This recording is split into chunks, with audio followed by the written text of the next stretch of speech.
moi, un bon leader, c'est quelqu'un qui a du charisme, déjà, qui sait se faire respecter. Quelqu'un qui sait entraîner pas mal de personnes avec lui.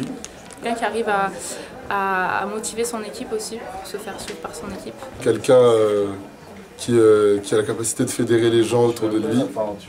C'est pas forcément un gueulard, c'est celui qui va prendre du recul, qui va se faire apprécier et écouter par tout le monde. Qui sait imposer ses idées tout en écoutant les autres. Pour moi, les caractéristiques qui font un bon leader et un bon leadership, c'est avant tout d'être à l'écoute, de savoir décider, de savoir rassembler. Pour moi, ce que j'observe aujourd'hui autour de moi, dans ma vie professionnelle comme dans la vie privée, le bon leader rassemble ces caractéristiques.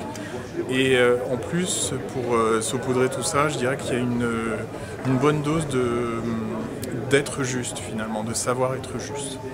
Écoute, empathie et capacité à motiver.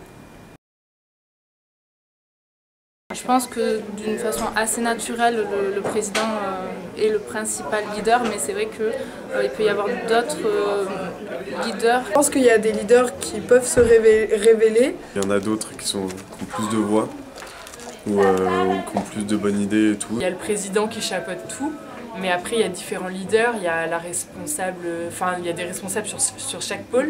Il est souhaitable que les gens haut placés soient des leaders, mais c'est rarement le cas. En tout cas, ça n'est pas toujours. Donc je pense que les qualités de leader ne sont pas forcément liées à la position hiérarchique. Disons qu'il serait souhaitable qu'elles contribuent à avoir des positions hiérarchiques. Je crois que malheureusement ou heureusement, la vie fait que c'est pas systématiquement le cas dans les organisations. Voilà, donc ensuite leader, ça peut... pour qu'il y ait un leader, il faut qu'il y ait une équipe. Donc dès qu'il y a une équipe de 3, il y a un leader. Donc voilà, donc il y a des leaders dans les services, dans les équipes de projet, dans les projets, à tous les niveaux. On peut trouver des gens leaders et même alternatifs. Par définition, évidemment, le PDG, le président, le directeur général doivent être des leaders forts et reconnus comme tels par l'ensemble des salariés. Néanmoins, c'est de loin pas les seuls leaders nécessaires au bon fonctionnement de l'entreprise. Il doit y en avoir d'autres. Le leader principal doit faire émerger d'autres leaderships pour pouvoir relayer les messages, puisque plus l'entreprise est grosse, plus effectivement il faudra de relais pour transmettre la communication, l'information, c'est essentiel. Donc on va en retrouver à tous les niveaux. Chez les dirigeants bien sûr, puisque c'est leur raison d'être, mais également dans des points de relais, également sur des chefs d'équipe où des experts peuvent avoir un leadership très prononcé pour imposer un nouveau point de vue original et infléchir la stratégie d'une entreprise par exemple. On n'est pas forcément leader ou suiveur. Il y a plein de rôles qu'on peut jouer. Non, je pense des fois il faut savoir laisser la main aux autres, mais aussi la récupérer pour que tout se passe bien.